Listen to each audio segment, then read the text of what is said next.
So happy together. Welcome to Theme Park Action, here on YouTube.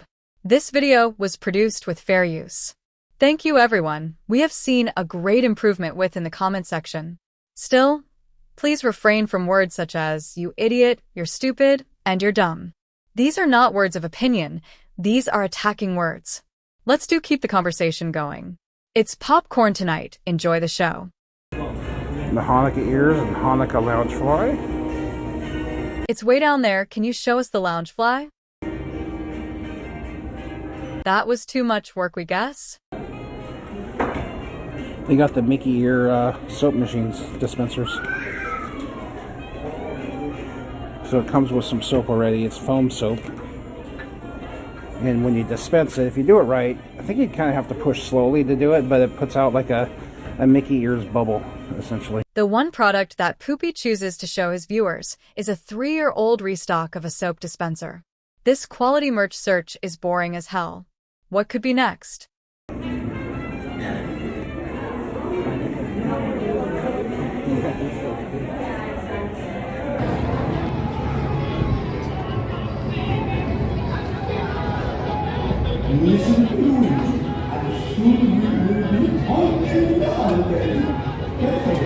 Most of Poopy's day is standing around saying nothing, just staring at nothing. Maybe he is thinking about going on that attraction, but he just stands there. Viewers at that time were dropping off by the hundreds. Poopy is a big YouTube star now. He doesn't need to do anything anymore, and he certainly has no care. Just send him money, and then shut up.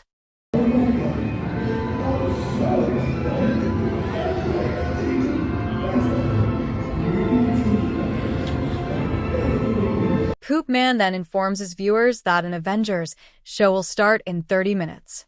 So Poopy stands there in one spot and waits. There really is nothing to see at Disneyland anyway, yikes? Yes, one boring hour later. We guess that Poops is so bored at Disneyland now, he goes into these trances and just stands there. If it is so painful to go to the happiest place on earth, then maybe take a 6-month vacation?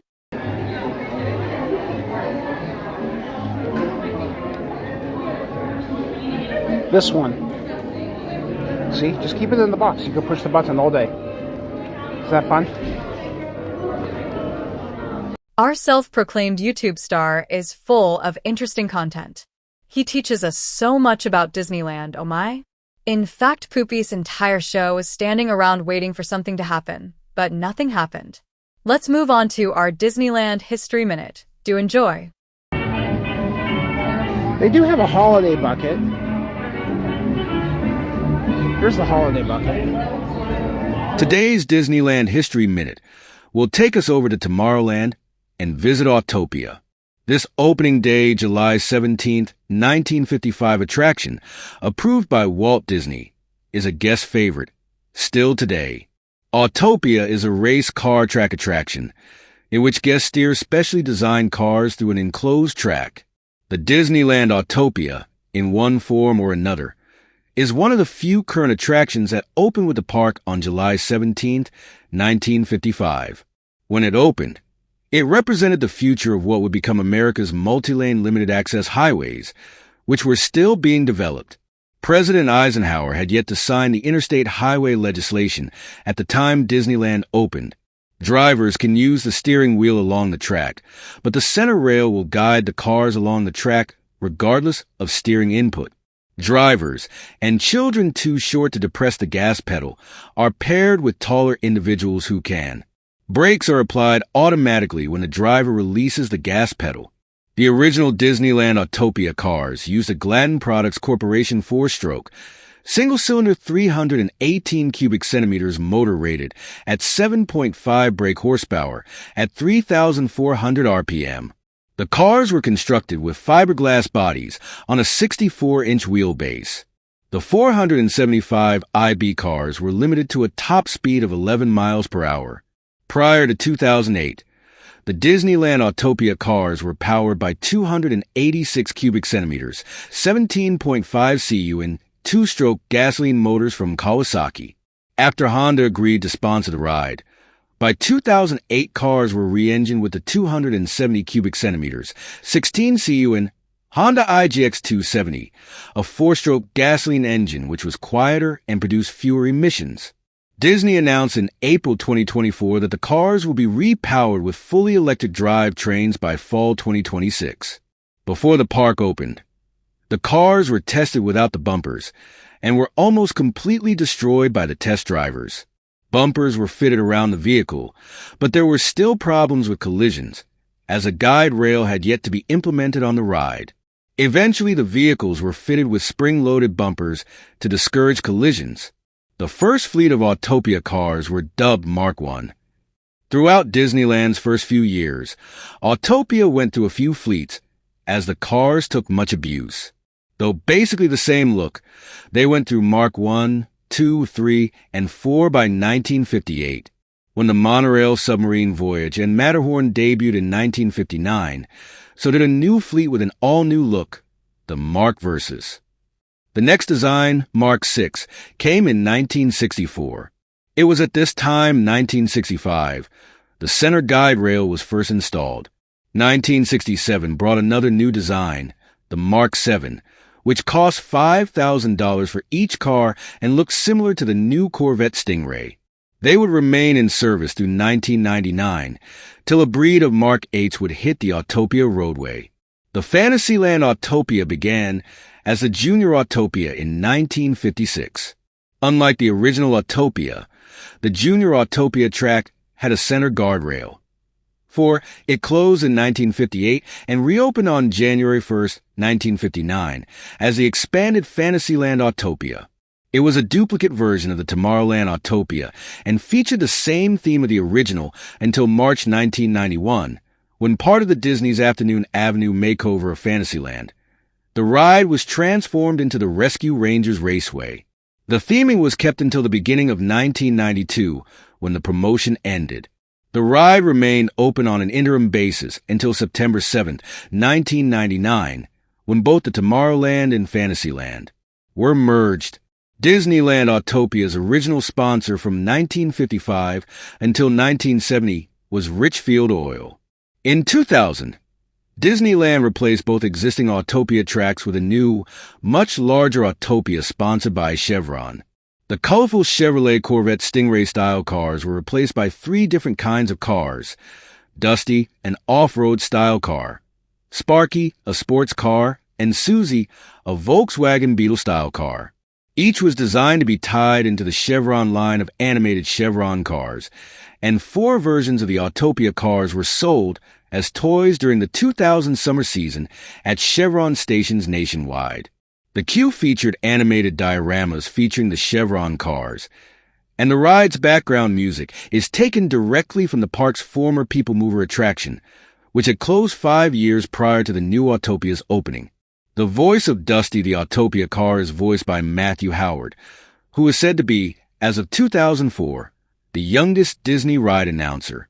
In response to several minor incidents, the ride safety spiel was re-recorded in 2004 in order to remind parents to watch their children. New for the track was a short off-road section. Chevron sponsorship ended in the summer of 2012, though the Chevron cars still appeared in the attraction's pre-show until Honda took over sponsorship, with all overt references to Chevron removed. On January 11, 2016, the attraction closed for a new building walkway, now painted blue, white, and silver, sign, vehicle paint schemes, minor vehicle modifications, and sponsor. The attraction reopened on April 29, 2016, with Honda as its new sponsor, replacing Chevron. In early 2017, all remaining Chevron references were all removed from the attraction. On March 24, 2017, Honda revealed Asimo in the attraction. Asimo is accompanied by Bird and are in various scenes throughout the attraction. Most of the scenes replaced a car park and various billboards. What makes Autopia so special is that a family young and old can ride together.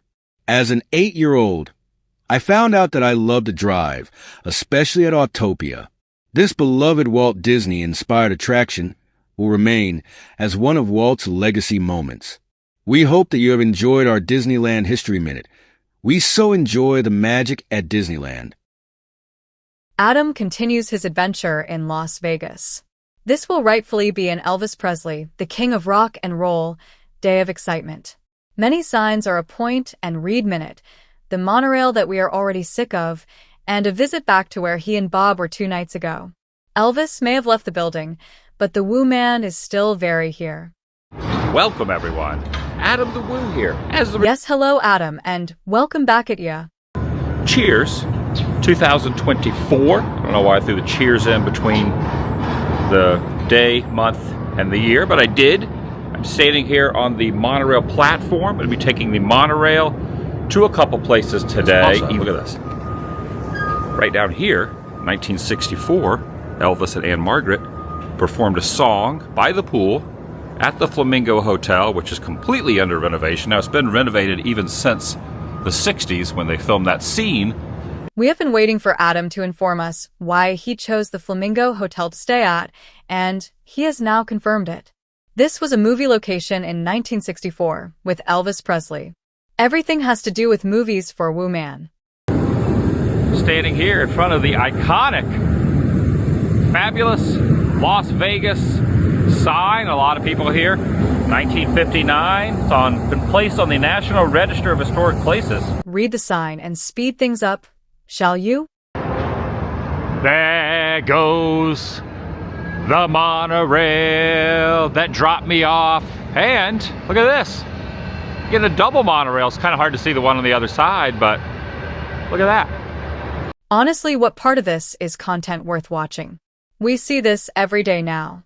Size, real life, well, not real life, but full size sculpture here in the lobby towards the check-in desk. Adam, do you forget that you were here 2 days ago with Bob? You filmed this for the second time now.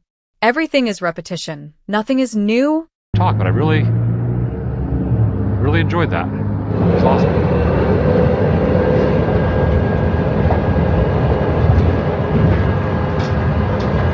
Woo Man films the entire tour of the Elvis experience. We fell asleep and forgot to push record. Don't worry, you missed nothing. Thank you for watching. This video was produced with fair use. We look forward to seeing everyone tomorrow. Let's go.